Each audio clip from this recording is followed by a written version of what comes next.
Extra time.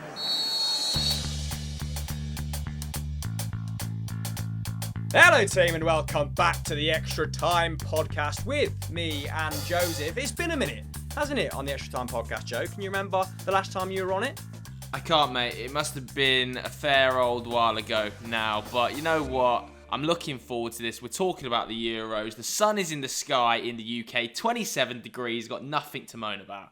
Yeah, I can't remember my own name at the minute. It's about 38 degrees in this pathetic excuse for an office which I've insulated just in time for the summer. I'm sure those watching will be enjoying my floppy bonnet right now. How are you? You kicking back in your quarters, got the windows open, nice and airy in your kitchen?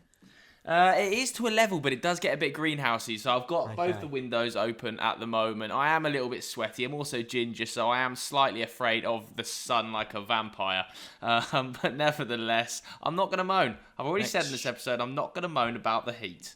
Right, let's move in to this episode then. I am delighted to say that this episode is sponsored by our friends over at FanTeam, who are hosting a record-breaking £1 million Euro 2020 fantasy football extravaganza, where the first place prize is £200,000. Here's the lowdown. It's £20 to enter. You get £105 million of make-believe cash to build your squad. And during the group stages, you can only have 3 players from any given nation. Harder than it sounds, okay? We first pitched this to you guys on Sunday Vibes. This is a continuation of that. We've now picked our teams and we're going to debate who has the better squad. So this episode, not just a matter of Joe and I agreeing on the best team at the Euros. We've each built our own squad that we will be putting into said tournament. Now, there are rules which I don't want to take you through. I'm too hot. I'm too flustered. We'll just, we'll crack through them as we go, Joe, as we break into our sides. Now, what I wanted to ask you first and foremost was, were there any principles that you abided by before you started selection, or did you just dive straight in? Because I actually gave this a bit of thought beforehand. Well, I've gone for a 3-4-3 formation to capitalise on fan teams, sort of extra points for midfielders who score goals, etc. So I've gone to try and pack that midfield. My abiding principle, as it is always in fantasy football, is load the first 11 and stick the dross on the bench. I always just pack out my first 11 to the maximum value I can, and then I put the cheapest possible 4 players on the bench, and I've stuck by that principle firmly, rigidly today. So I've got a pretty strong starting 11 and an absolute dross bench. And just to irritate you, I've put 3 Scotsmen on the bench. The cheapest 3 Scotsmen I could find, purely to wind you up. So I've basically got 11 first team players and 3 Scots. Yeah, they are chronically undervalued, the Tartan Army. We'll get to that shortly. I've also adopted a similar approach. So I've also gone with the back 3, maybe for a slightly more clinical reason than you.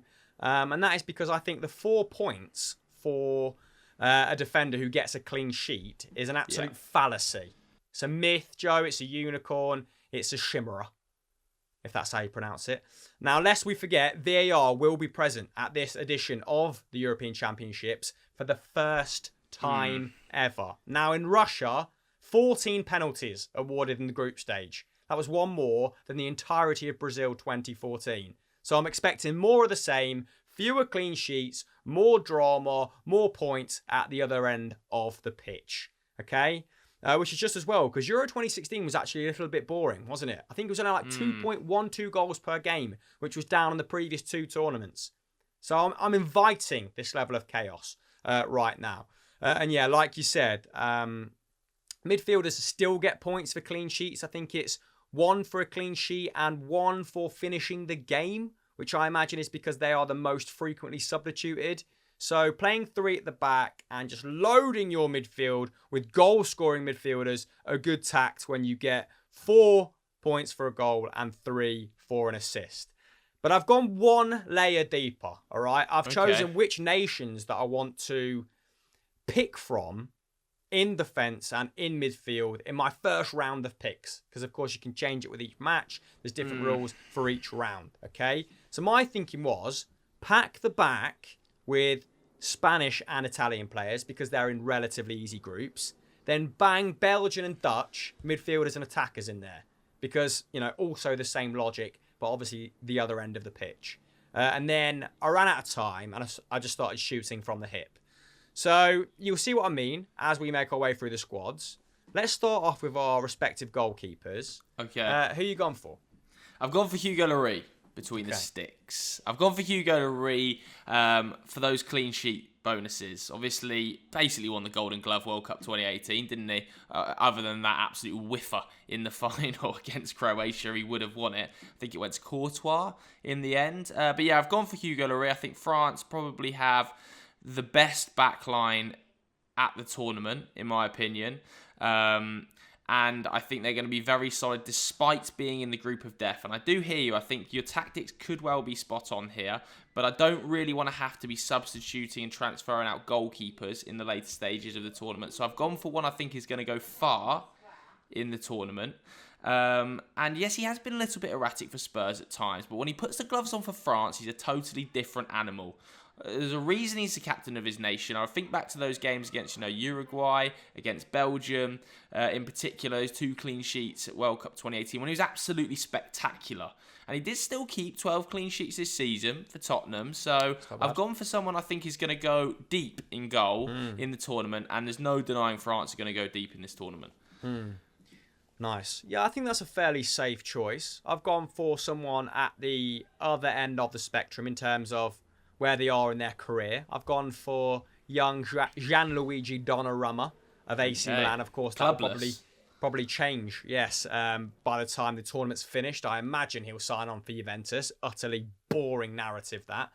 In my 3-4-3, he is in the sticks. And just to reiterate, some of the scoring systems around goalkeepers, it is 4 points for a clean sheet, 2 for finishing the game, 1 for a win bonus, and you get 0.5 per save, which is quite interesting, isn't it? Because, if your goalkeeper is very active, makes 8 saves, that is the equivalent of a clean sheet.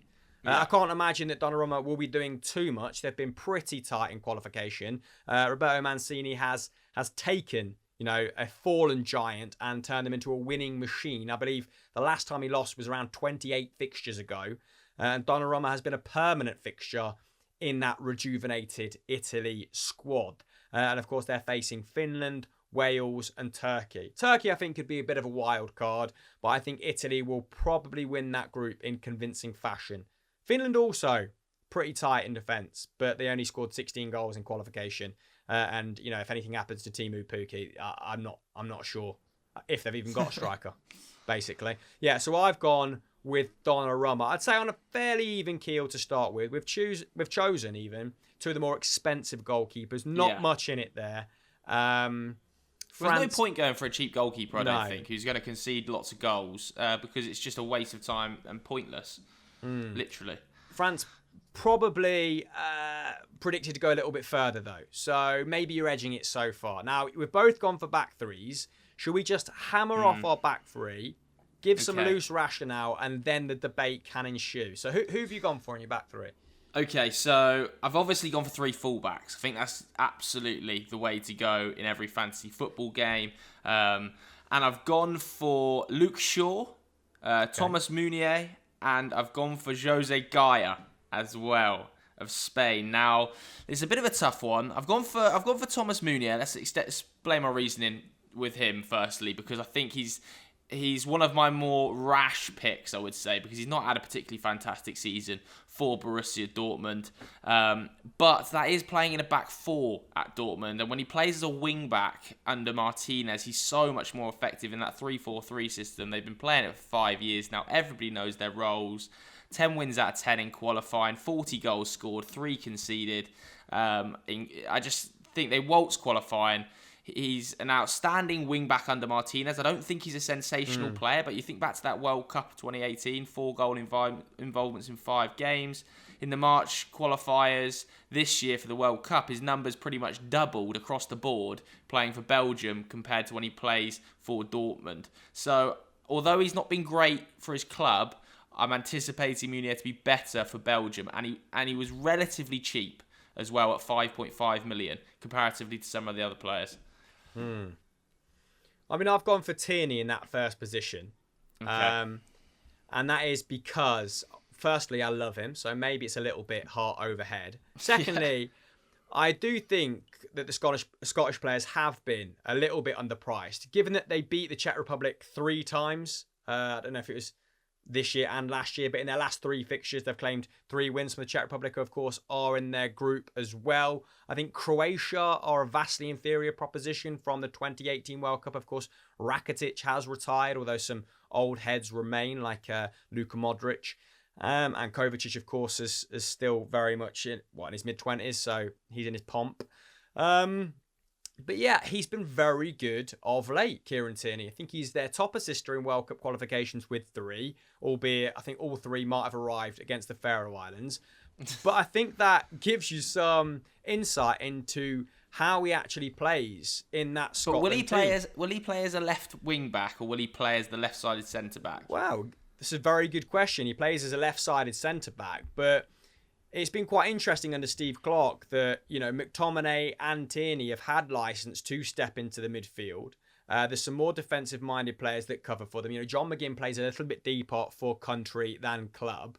And Kieran Tierney has been the underlap specialist for Steve Clarke. And he's actually putting up more key passes per 90 than Andrew Robertson, who is the same price, by the way. They're both 5 million, so it could be the toss of a coin. But just based on numbers alone, I think Tierney is quietly the more threatening going forward. I think that's a little tactic that they've worked in there. Robertson dragging his man out, opening up that space for KT just to run into with those tree trunk sized legs. He's never been a huge goal threat, so I don't anticipate him scoring an awful lot. But at that price, in a group where I think they can overachieve, I think he's a solid first pick. Yeah, I think that's fair enough. I mean, Luke Shaw, I've also probably picked a little bit high overhead here, but he did create more chances than any fullback in Europe this season, playing for a Manchester United team that at times looked fairly bereft of creativity. And I also I've got a feeling there's a decent chance that Luke Shaw might take right-sided corners for England at the Euros if he plays, because he'll be one of the few left-footers in the squad. And I think they might try and utilise his in-swing and delivery. He's taken every corner available pretty much to him for Manchester United this season, and his delivery's been pretty good. So if he starts, I think he might actually take a couple of set pieces, which is an interesting little addition for that role, because England score so many goals from set pieces. Well, it was 9 from 12 goals, wasn't it, at the 2018 World Cup? Exactly. Now, the issue with Shaw is there isn't a guarantee of him starting. If we decide to play a back 3, I think Southgate might end up going with Chilwell as a left wing back, just because he's played that way under Thomas Tuchel for the last 3 months.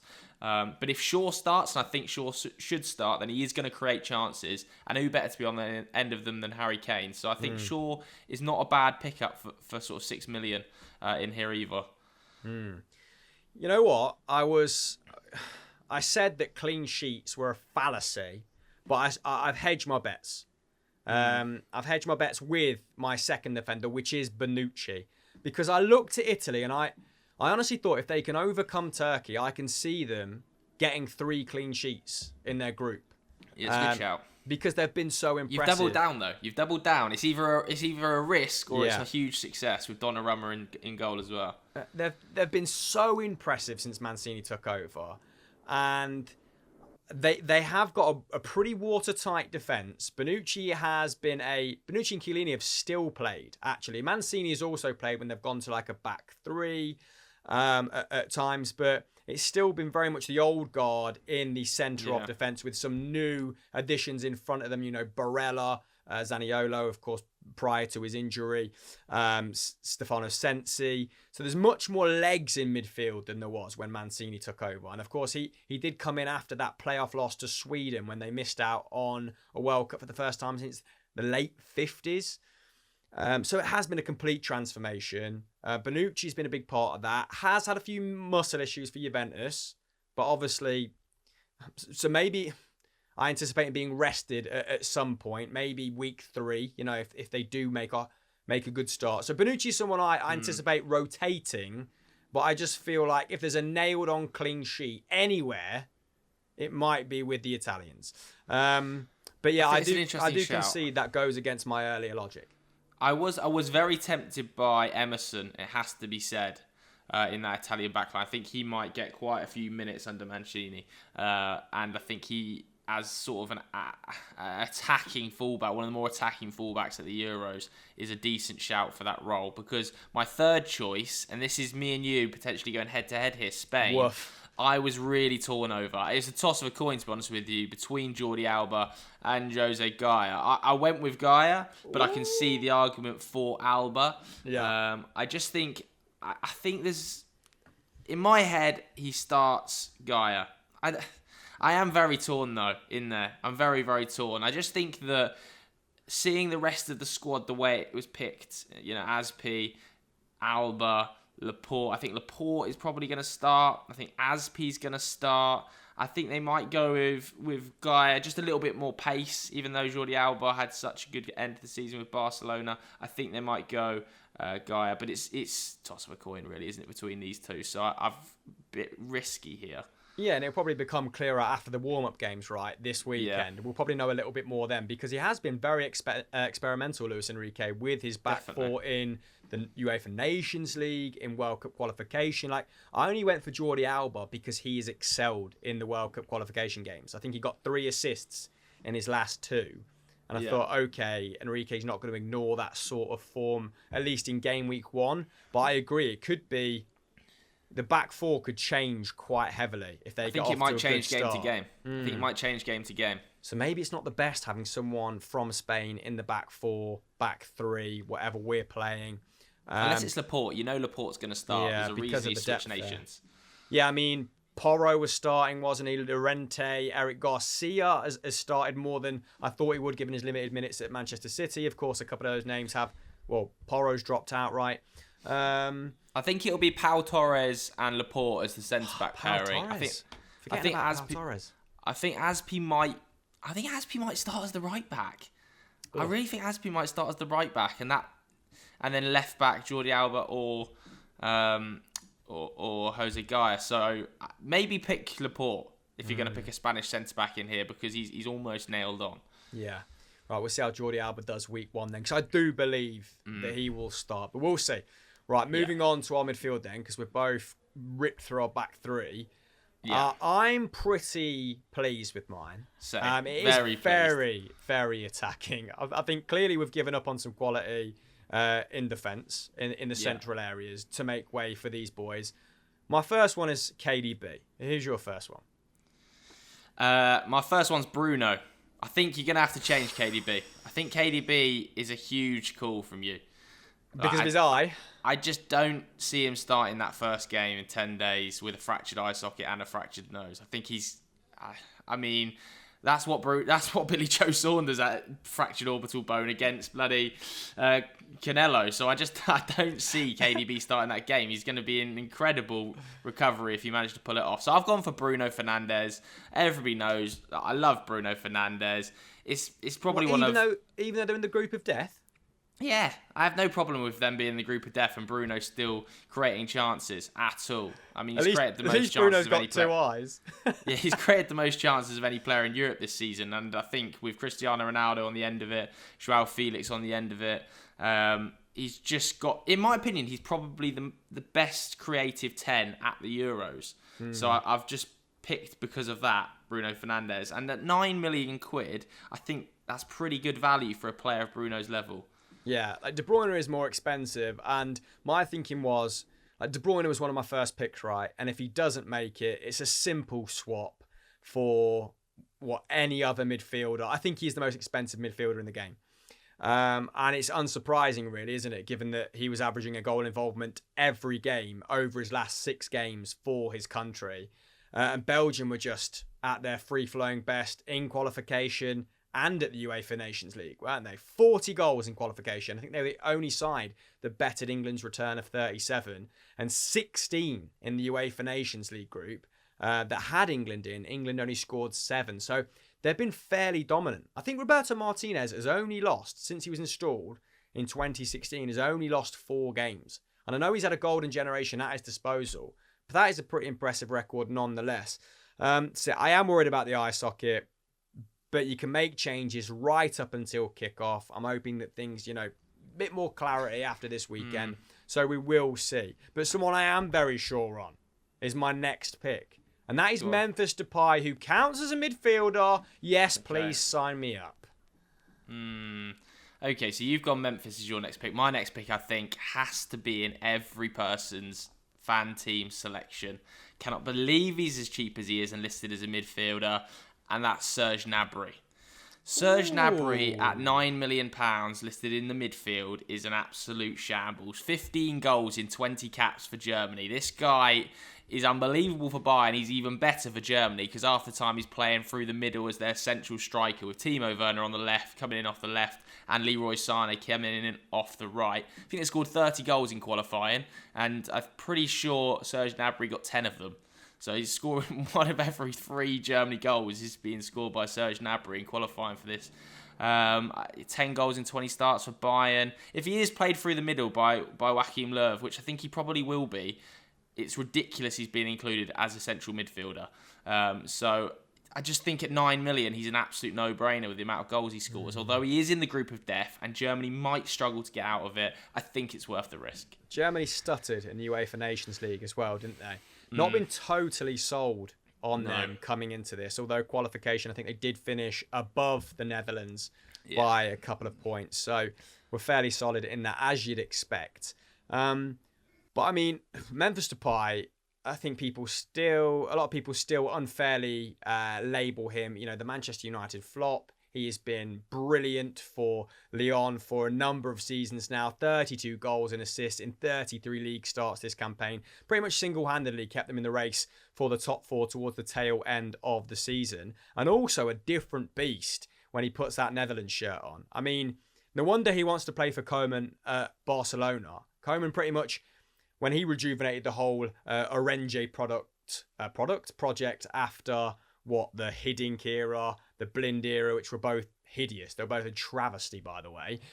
He pretty much rebuilt the side around Memphis Depay as a central striker. Now, he's got 4 goals and assists in his last 3 World Cup qualifiers, so he's coming into this on the back of some decent form from an international perspective as well as a domestic perspective. Although, De Boer only won 4 of his first 9. I'm convinced about De Boer. Yeah, their group is very forgiving though. Ukraine, Austria and North Macedonia, and all the games are going to be played in Amsterdam, by the by. So I think they coast through the group. Maybe not coast. I can see them finishing second behind Ukraine now, I've said that. I can see Memphis Depay getting a lot of goals, but then I'll have to strongly reconsider when we get to the knockout stages. Because I think Depay's a good pick in there.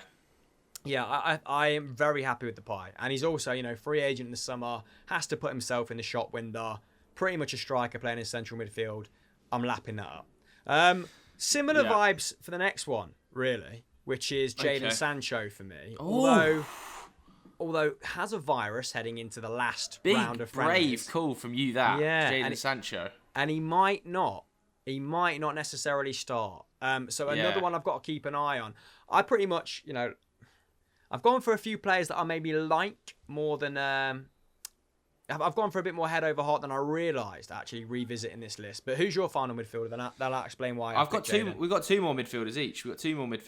I'm playing a 3-4-3, right? So I've got De Bruyne, Depay, and then I'm getting to Sancho. Okay, so your next pick, Sancho. I'll do my English pick then. I've gone for a player who I think will definitely start. I would start Sancho.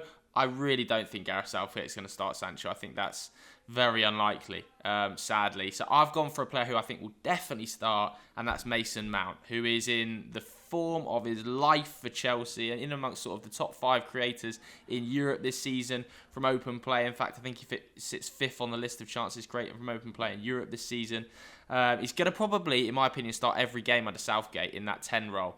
I think Southgate sees... Even if he reverts to a back 3? Yeah, 100%. Even if he reverts into a back 3, then he'll play as one of the wide players, I think.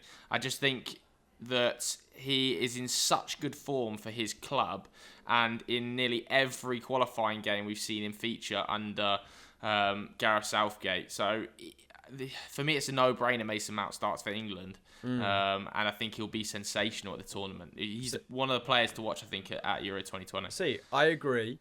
I think he is going to have a good tournament. I think an awful lot of responsibility is going to be put on his shoulders, which he's shown he can handle at club level, right? But I'm not sure he's someone whose performances necessarily translate into maximum points on a fantasy football game.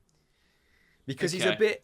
But when it's Harry Kane on the end of chances and not Timo Werner, I think he stands a better chance. I'll say that it's a very legitimate point. He is all action, but numbers weren't astronomical for Chelsea. Like, what he did really well was, he was tactically versatile. He did a lot of harrying, a lot of defensive pressures, didn't he? Like, if those sort of things were recognised, yes, I completely agree. But I've gone for Jadon Sancho, who's pure, unadulterated output. Yes. I mean, 19 goals and assists and 24 league starts for Dortmund. He has only started 2 of the last 6 games at the UEFA Nations for England. And he's struggled for England. He's not looked good when he's played for England under Southgate recently. Yeah, but the 4-3-3 should theoretically suit him more than any other system that Southgate has sort of deployed before, right?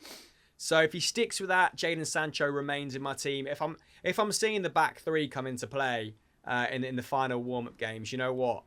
I think both of us might be in a little bit of trouble. I know Southgate played floating 8s at the 2018 World Cup, didn't he? Which was Dele Alli and Jesse Lingard. So Mason Mount might be deployed in one of those roles. I definitely think he stands more of a chance in that system than Jadon Sancho playing. I just think Southgate will probably be looking at Chelsea playing 3 at the back wing back system and Mason Mount still being extremely effective and thinking I can just ask Mason to do the same job he does for his club. And if I want to play the 4, I can just ask him to play as the more attacking 8. So I think in either system, Mount is going to be very comfortable, which is why I think he'll start so many games under Southgate. Yeah, I mean, Declan Rice is going to have to put in a shift in that midfield then, isn't he? Well, I don't think he'll play as one of the midfield 2, Mount. I think he would play as one of the more attacking players. On the left-hand side, he's a little bit, hasn't he? The same way he plays for Chelsea, where obviously Jorginho and Kante sitting behind him. I think it's probably going to be Hendo and Rice, and then Mount having a free role in front of them with 2 forwards. Okay, you've cleared it on your research. A lot of England prep for the We Need to Talk videos, and you're talking me into it. You're talking me into a Mason Mount. Who's your final midfielder? Being in your side. No, we've gone through my 3 midfielders. De Bruyne, you've got 4 midfielders, mate. You said you were playing a 3-4-3. Sancho. You're right, I have. Let me scroll back. I have gone for Gareth Bale, who I actually switched out for Christian Eriksen, which is why I have not acknowledged him despite you asking multiple times. Not got a huge rationale for this other than him being so cheap. He was only £6 million. And I actually thought, Wales, very tough group.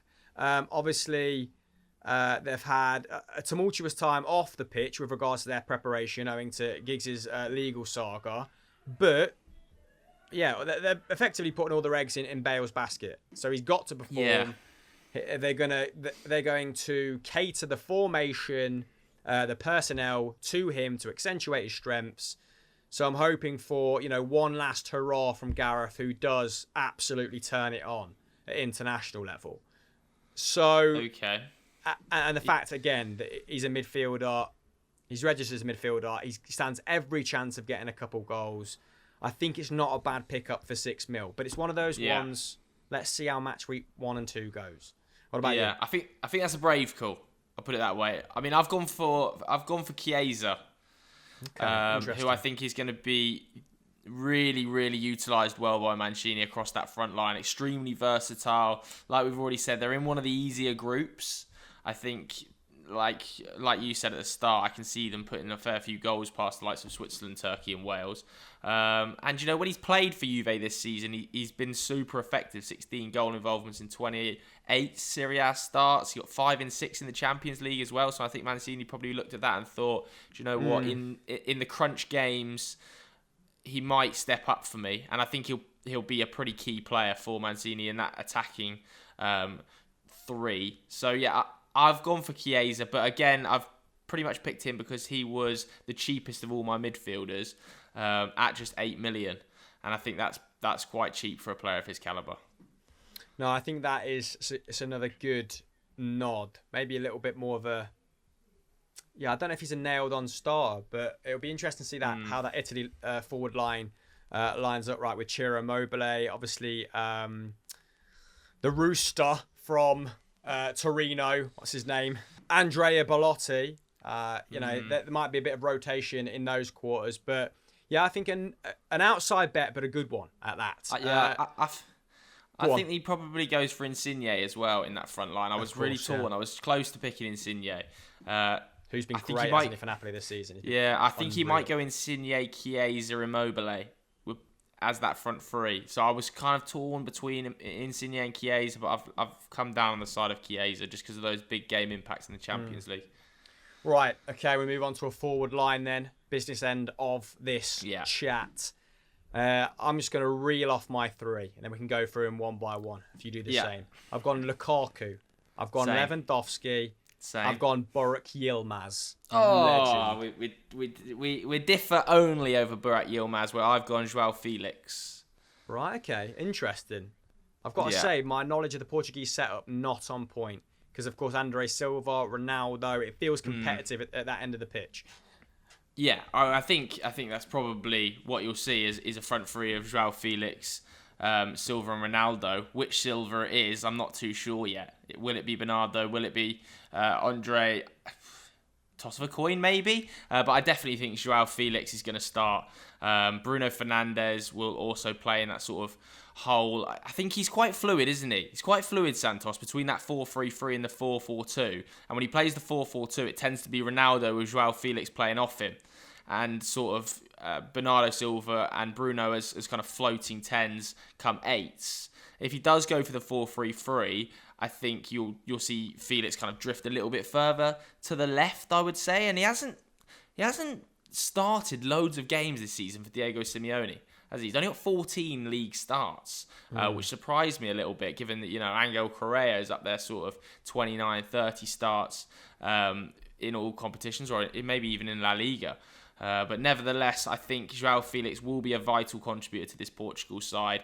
And Portugal have been great recently, man. Like, they won the Nations League, they come into this as the champions, and they always perform in the Euros. I don't know what it is, but they're just in the Euros, aren't they? They haven't failed to reach the quarterfinals since the tournament's restructure in 1996. So they've got to the quarterfinal stage every single season every single Euros that we've seen since 96. So I think they probably do it again.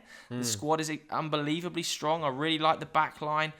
The forward line's very good, and I think João Felix, when he plays, he contributes goals. Like I said, 14 starts in the league, but he did contribute 12 goals in those 14 starts. He's had a couple of injuries, that coronavirus. Hopefully he's over that, because I think he'll have a big part to play in this Portugal setup. Okay, fair enough. So, yeah, let's hope that he fares a little bit better for country than club.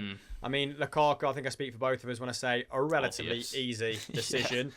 59 goals in 91 caps as Belgium's all-time top goal scorer. What a sickening record that is.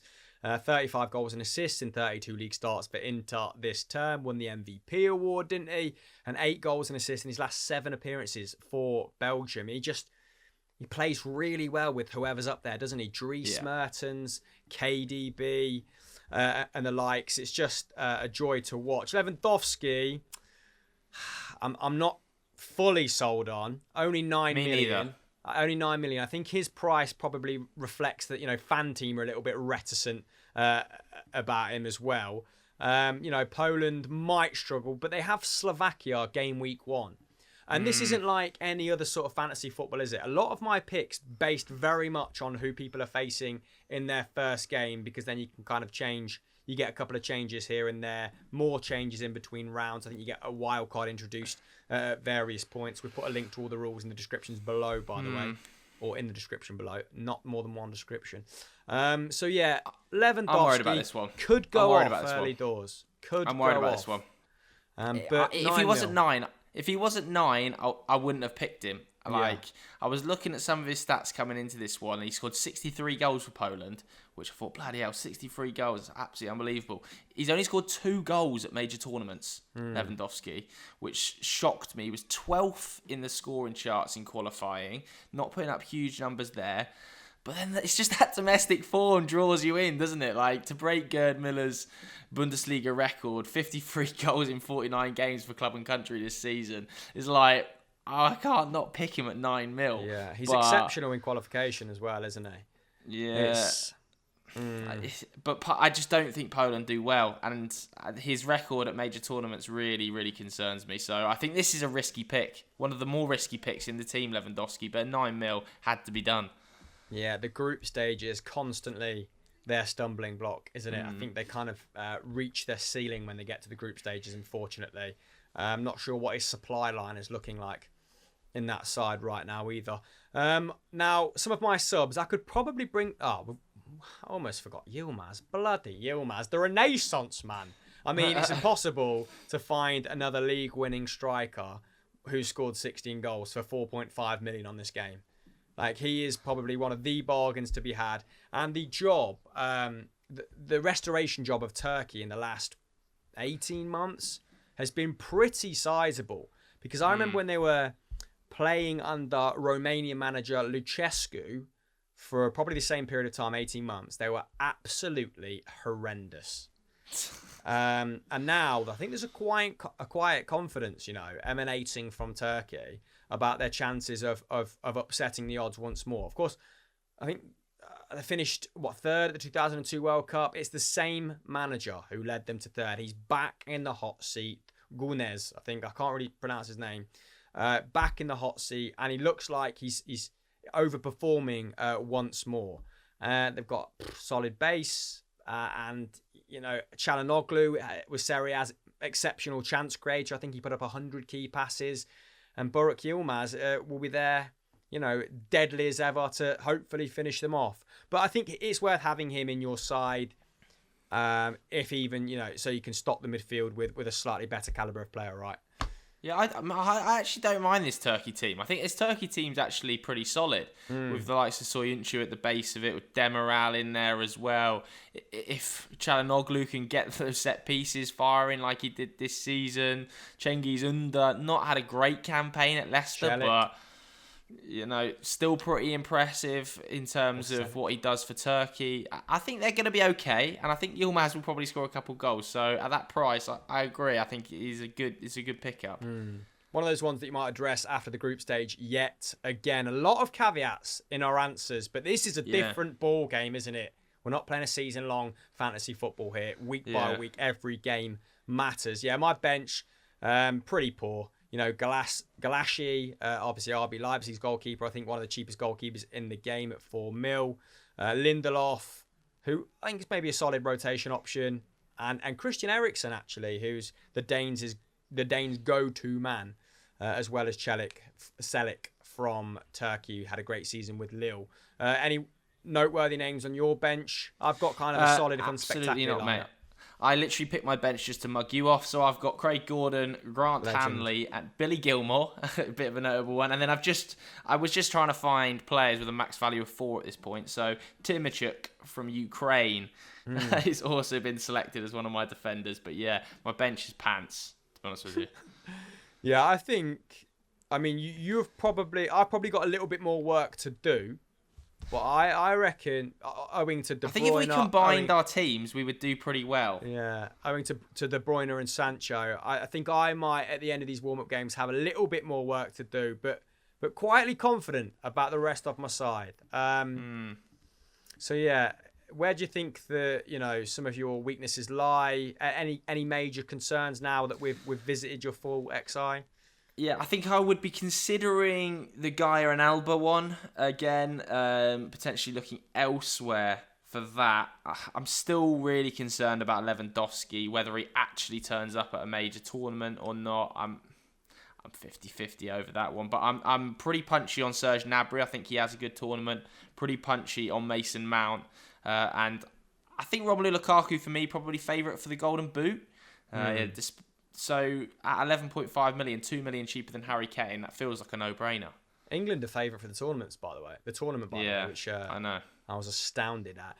Yeah, Gareth That's what happens when you win. We've got 2 teams in the Champions League final, 1 in the Europa League final, I suppose, isn't it? Yeah, that is true. Gareth Bale as well. I mean, they've got Switzerland in the first game. The Swiss, quite resolute at the back. That could be a really boring game unless sort of his Euros form of old turns up as well. So I might be redressing my whole midfield apart from the Gareth Bale's but we'll see. A funny one. I'm not sure about Gareth Bale's inclusion, given the problems that they've had off the pitch recently.